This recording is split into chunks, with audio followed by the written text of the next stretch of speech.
I'm your host, Riem Zin Labidin, and you are listening to Tech Tag Podcast. Hi, I'm Susan Barrance. I am Senior Commercial Director at Signify Technology in London, and I'm here to talk to you about my journey. Hi, Suzanne. I'm happy to have you today. Thanks for having me. It's a pleasure. I'm very interested to know about your journey as a director, also in Signify Technology. And before we start, let's know you more. Who is Suzanne? And maybe you share some of your hobbies to break the ice with the audience. Sure. So I am a mum, which is the thing that I'm most proud of at the moment. So I'm a mum to a 2-year-old little redhead. She's fiery redhead. She is as much hard work as she is adorable. So it's a good mix of two. So at the moment, any spare time of mine is spent with her. Previous to her, I did have hobbies. I'm trying to get them back, but I'd much rather spend my time with her now. But prior to that, you would usually find me, I love some cheese and wine, if you can call that a hobby. And I would always be often outdoors. I spent a lot of time in the Lake District. I like going on hikes. I like being in the mud. I like going for walks and drinking coffee. My family life, I have a very tight-knit family life. I'm one of 5 children and I have 4 brothers. So you can imagine that's probably brought me up a certain kind of way. I had to be raised very like thick-skinned, you'd say, being around all those boys. But I wouldn't have changed it for the world. I have lived in South London pretty much all my life, although I did spend 3 or 4 years traveling. So I did Southeast Asia, I've done Australia, I lived in New Zealand. I kind of got all of that out of my system in my early 20s so that I could come back and start my career. So, nothing exciting about me, but I love home comforts and the real simple things in life. That's also very lovely to have your family around you, and also interesting to be traveling around the world and Yeah, explore. yeah. Supported always by my family. I think I wouldn't do that stuff or what I do now without the support of my family. Nice. And how did you start your journey? Was it like from your education path? How did you figure out what to do in your career? Good question. I actually, I didn't really finish full education, if I'm very honest. I left school at 16 and I got a job. That was just how I was raised, is you go out, you have to work to earn money. Further education wasn't it's something that my parents drove us to do. And in fact, none of my family have done further education. It was like, go out, get a job and work. So that's what I did from the age of 16, working in a shop. I then fell into real estate or estate agency by accident, which then has kind of a sales background to it. And then I fell into cold calling, which I don't hate me for, but for a while I was one of those people that would call up and sell insurance, or I would sell phones and everything that you get phone calls for that you don't want to hear. I did that for a bit. And then I actually fell into the recruitment now. Like, I can't say there was ever any a plan for me other than to work as hard as you can to support those around you. That was my ethos. And then a friend of mine actually worked at Signify when he was like number 2 or 3 that joined the company, and said he joined this startup in recruitment. I didn't know anything about it then, but he said, "Do you want a job?" And I said, "Yeah, let's go for it." So actually the start of all of my career, or everything I've done, was just out of luck, really. But the journey then in it has been very, I've learned a lot. I've been educated a lot since I've started my career in recruitment. Yeah. Interesting. And I think the opportunities show up because you are looking for something, and also because of socializing, maybe Yeah. about sales. And Yeah. so it's helpful. Yeah, I think I'm a big believer in things happen for a reason and things come your way when they're meant to. And obviously working in those sales environments, it meant that I developed an ability to talk to lots of different people from lots of different backgrounds in lots of different scenarios. And I think that then it kind of naturally led me into this, really. Yeah. Yeah, because I see luck is when the opportunities meet with readiness, you are ready to take it. And Yeah, yeah. Yeah, and then because Signify Technology is like in a tech field, you talk to people with different background and you try to understand them and how you progress in your career. I think one of the biggest things that I learned was, although I lived in England and I did travel into Southeast Asia for a bit and I lived in Australia, I had never really, had anyone in my circle that was from different cultures or different locations. Being in South London, it is a very multicultural space, but the way of living is, very Western and it's kind of the London culture. So speaking to engineers and companies across the globe, and across Europe, learning all different traditions in different locations and learning about holidays and, the way, people's personalities are depending on the culture that they're a part of. That was all very educational and very eye-opening. And it was, I've met people from all walks of life in all different scenarios, those from all different educational backgrounds. And at the end of the day, it's nice to know that if they're good people, then they're worth in your network. Doesn't matter about anything else, really. Yeah. Yeah, as an engineer who tried to look for opportunities, I wonder how like the process for the HR would be like. It's not easy to select people. How would you do it? I'm interested to learn about this perspective. As in, how are we able to select people, even though I'm not from a technical background, kind of Yeah. thing? Yeah, yeah, very good question. And you know what it was? It came from speaking to engineers in the network, right? It was a full circle.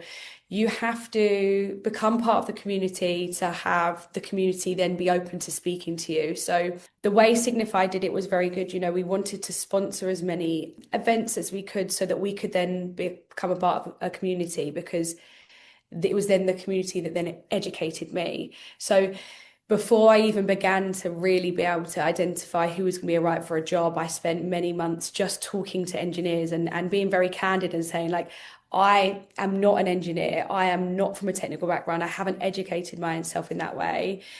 And the conversation would be just, can you explain to me in layman's terms what this means and where this might happen or where this might be used in a project or how this might work for this kind of company? And like, what builds have you worked on, what projects? And it was more just about having the conversations and repeating those over and over again until I had a level of understanding, a very high level of understanding of what was needed. And then the process comes down to, when I'm looking at it, it's not just, at what technology somebody might have said that they've worked is it's what they've worked on and how they've worked on it and what team they've worked on and what impact that had on the budget of a company or the profit of a company. So it's the deeper understanding. And sometimes, in all honesty, you can get all of that information, but then it can also be down to gut feel, right? If you can tell that somebody, has the previous experience or the knowledge, but they also have the right personality and the drive and the thirst for knowledge and the thirst for wanting to develop, if you can get those two together, then usually they're a good fit for a company. Yeah. Yeah, this also shows that it's very valuable to join technical events. It brings more opportunities to engineers and also to recruiters to find the good fit for the position. And like at least to get to know each others personally. I noticed like the great work of Signify Technology. They are almost in every conference, and I can see how this can be helpful to find the people. Yeah, definitely. I think, you know, finding a job or finding a company, I feel is a lot like, if you're going to buy a house or rent a house, you have to have the feel for it as well as the experience and well as knowing having all of the knowledge. There also has to be a feel for it to be right. And a company is entrusting us to then, speak to candidates in the market and get a feel for them if they're right as well. And that comes more from being at events and having lengthier video calls and understanding each other on a personal level, not just on what's written on your CV, because there's so much more to you than what is written on your CV that you can offer a company when you're joining them. Yeah, and this role involves you to talk to candidates and also to clients. Did you directly work it with both, or you started with candidates first? So I started just with candidates. So I started just speaking to engineers in the market because, and this is Ryan, the founder of Signify, set it up in a good way because, as I just said, he needed me to be educated enough to understand on a high enough level, what makes a good engineer for a right role. And that comes from being speaking to the engineers, not from the client that has an expectation, but from those that have the experience and will be doing the job. So it did start out just being candidates, speaking to them, finding out what was their experience and a lot more about the tech and what they've worked on. And then that developed to then being clients. Once I had that and I understood that, and I'd been successful in placing the right engineers into the right jobs, it then developed into then speaking to the clients. And then I was going out and speaking to those about what their needs were. So then I could become the link between the two. And what I would say I do more now in my current role is more on the client side. So working with them about what they want to build. And then I have a team of consultants here underneath me that they now do the candidate side and I do the client side. Yeah. So the skills that you needed most is about like the business of the clients, what are their needs and requirements. And I imagine also there are a process involved about the relocation for candidates who require this, and you see if this client is open to support these Yeah. candidates, etc. Yeah, so we try to educate our clients, right? Because a client will be, they will be in a build or they will, they need somebody for maintenance or they have a project coming up. So they have on paper what they think is what they need. And then my job is then to go in and consult them and let them know what is actually out there, what candidates are out there, what do they need, what is the client gonna need to draw them in and want and make the opportunity attractive. So we then consult with the clients to make them aware of, being able to offer relocation or be able to offer remote work or being a little bit more flexible on what they actually want in someone's experience to still get a good person for the role, not just a tick box on how many years of tech they've had, basically. So that is my job now, is to listen to the client of what they are trying to achieve and what they think they need, and then consult with the knowledge that we have from the actual candidates in the market to make sure that it's a good fit and to create more opportunities. I see. And what are, like, if you recall some situations that were challenging and how you dealt with it?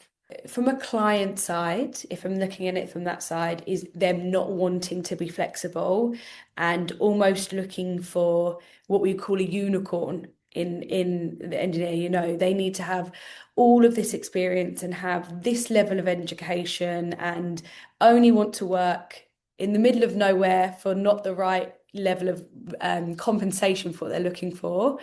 And, them kind of going through so many candidates in process but not willing to budge, and then therefore their project or what they're looking to build has an effect. So that would be a situation that probably comes up quite often.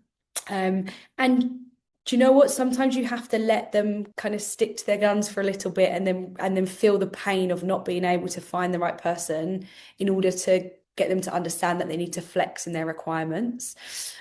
So from a client side, and I'm assuming so many people in your network, and you might speak to colleagues or friends that have probably gone for an interview where it felt like it was the perfect fit, and then the feedback was something so random, or like something so off the cuff, and it's because the client again is looking for someone that is perfect for what they thought they wanted, rather than what would actually be good for what they were doing. And on a candidate side, tricky situations are, and this probably comes up a lot, is a client like offering a low offer on salary, even though all the way through everyone was very clear about your salary expectations for your experience. It was never a hidden, we knew exactly what your worth is, and we know that that would be the worth of the candidate on the market. And then right at the last minute, a client has taken them through all that process. They love them, but then they offer a much lower salary at the Mhm. last minute. And that's really tricky because we were always transparent from all ends. And I understand why clients might do that, but the reality is if you think that that candidate is good enough, you've thought that all the way through. So don't make them give their time and effort into a process if you were never able to achieve what they were looking for anyway. So that's sometimes a Yeah. bit of a tricky situation, which I'm sure you may have experienced before or other people may have experienced Yeah. before. I imagine also there are things might happen with candidates where they accept the offer and then cancel at the last minute or something like that. Also, this can be challenging on the way how to Yes. communicate it with the clients. Yeah, it is. And the thing is, we're dealing with people, right? Again, like it Yeah. is, requirements can be written on a piece of paper, but at the end of the day, we are dealing with people on both sides. We are dealing with, emotion and not just logic. There is, there's heart and brain in this as well. We also have situations where a candidate will go through to the end of the process to get an offer simply just to get more at their current company, which can be quite frustrating because they're using the offer that you help them to achieve to then Yeah. just get what we would call like a counter offer from their current company to get more, which can be frustrating. But at the end of the day, like that's just the way things are, right? And try not to take it personally. Like everyone is in this for themselves. They might have really wanted to stay where they are, but they needed to get another offer to get the raise.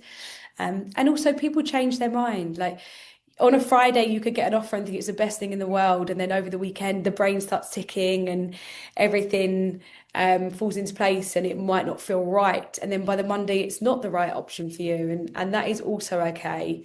Um, Frustrating for us, but that's Yeah. also okay because you're dealing with people, not just requirements. Yeah. Yes, makes sense.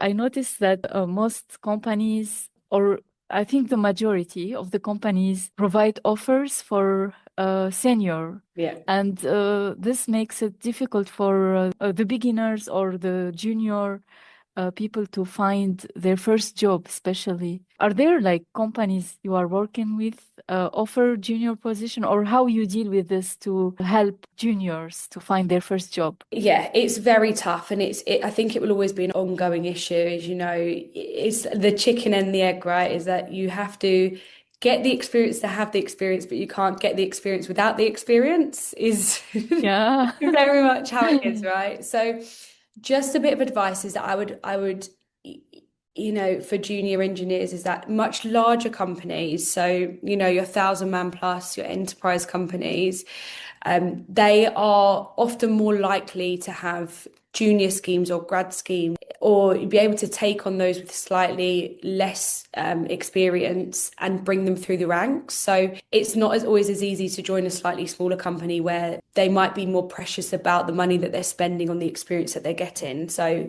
this isn't a blanket role. This is just a way to start thinking. So I'd always advise, don't be afraid just because it's an enterprise company to apply if you're in a junior role. They often are the companies that are more likely to run those programs and be willing to bring on juniors and offer them the upskilling. And there is a little bit more about being proactive, but I think the more that you are vocally proactive as a junior engineer, whether that is through postings to work that you do on GitHub or showing the work that you've done or making sure you're doing courses and attending meetups, the more that you are putting yourself in those situations or have completed those, that also speaks volumes when looking at employer as well. It's what you can do maybe outside of the job that you're also doing. Don't be afraid to go after those much larger companies as a junior because they are more likely, they might be more likely in order to hire you in the roles that they've got. Yeah. Yeah, and it's a valid point about also like if they have some projects in their GitHub, even they don't have experience, but when they experiment on their own, they can at least provide some experiences Yeah. there. And if they attend meetups, also they can get also more opportunities. Yeah, and it's so common, right? That the hiring manager that are employing you, they were once juniors. They were once engineers, usually with no experience in most cases, right? And you might, as a junior, you might have, code committed on GitHub and examples of your work, and it might not be the most, insanely skilled work, but the fact that you've even tried, that speaks volumes to an employer. The fact that you are trying to develop yourself whilst you're still looking for a job, that speaks volumes. So, yeah, do all that you can in your own time to develop yourself outside of work, and that will be picked up by employees as well. Yeah. Yeah, that's good advice.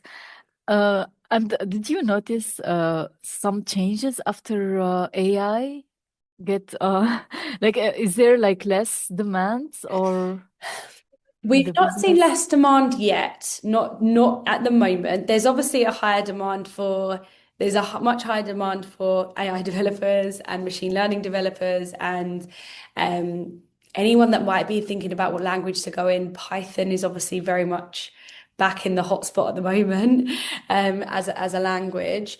I have a feeling that maybe over the next few years opportunities might be less. I don't know for definite, but I think we're still at this cusp of AI. I don't think we've fully got into it just yet. The only thing I will say though is from speaking to a lot of clients, many of them still do believe in the human touch to work, whether that's code, whether that's with coding or not, or engineering or not. So we might lose a percentage of companies that are willing to give everything into AI and reduce their headcount, but there will also then always be those companies that want to continue using hands-on engineers and keep the opportunities there. Yeah. Yeah, Yeah. I believe that different companies have their opinion on it, but Yeah. I feel it's always important to have humans around Yeah, and work because definitely. AI cannot provide the final result. That it should be always reviewed, and a person should have experience to review that. Definitely. Like there always has to be a human eye in everything. Even before AI and any kind of automation or anything, you would always have still eyes on the end result. Yes, I'm a big believer in still the human touch anyway. And even if the engineers are working on AI and what they're working on, or anything across the world really, is the world goes round because humans interact. And I think if humans exactly. stop interacting, the world might stop going round, really. Yeah, yeah.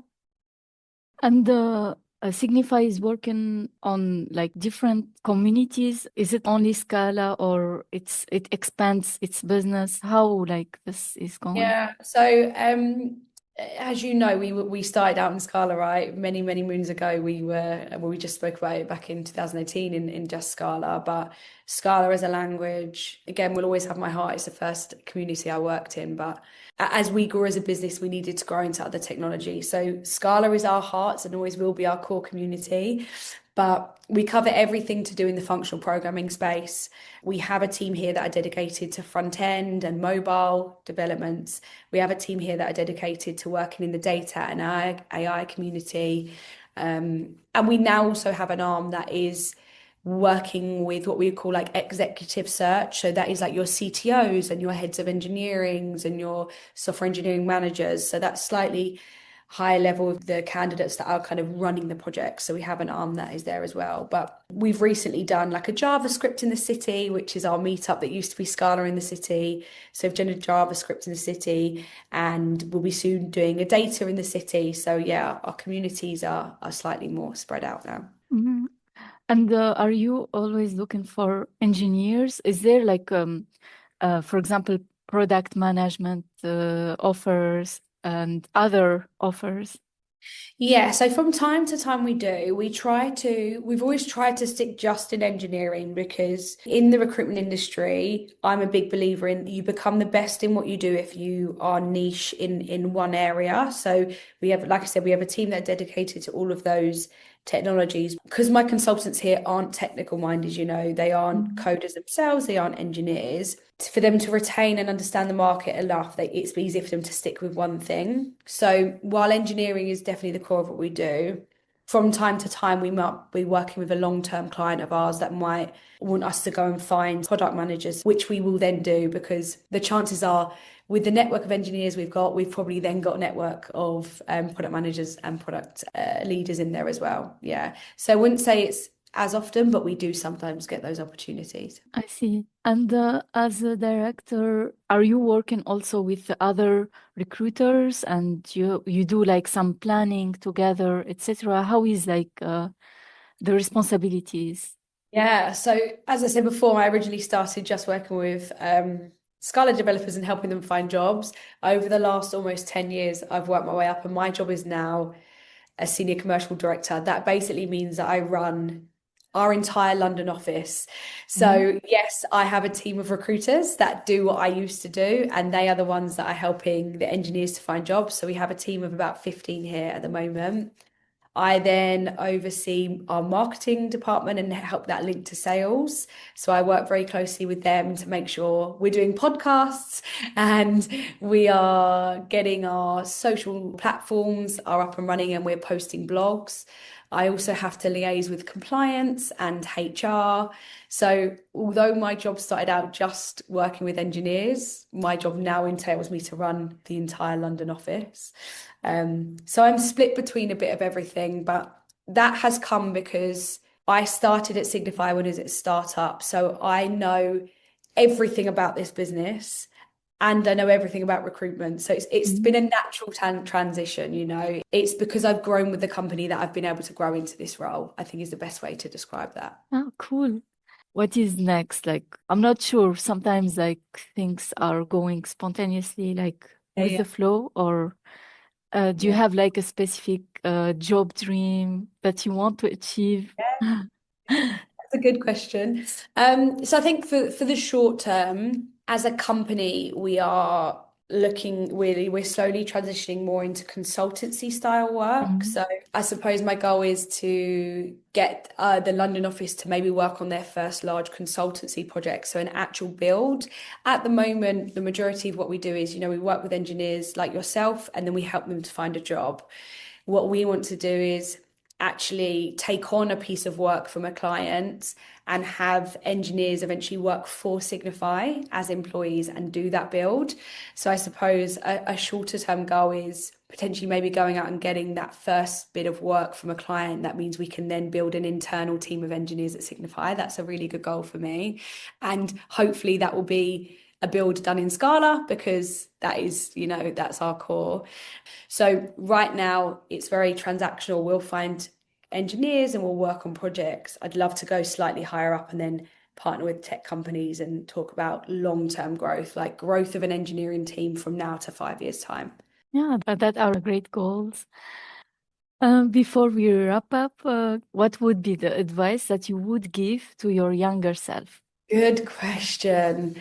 Um, to my younger self, I would say this is something that I do a lot now is when times are tough or you are doubting yourself or your abilities, try to think back to a time at which you felt like you were on the top of the world and you felt like you had achieved something. It almost gives like a placebo effect of confidence back to yourself in that moment. It doesn't always work, but I think we're always going to go through times where, you know, we might question ourselves or doubt ourselves, but there was a time at which you didn't. So try to go back to that and think of that in a time to help you forward. Yeah, Yeah. that's true. It's a good Yeah. advice. Yeah. Thanks a lot. It was lovely to talk to you. Thanks for Yeah, your you time. too. Thanks for having me. Have a nice day and You bye too. bye. Thank you. I'm looking forward to our next episode with a new guest and new inspiring story. Until then, stay safe and stay tuned to our next episode. Tic Tac, tackle the inspiration.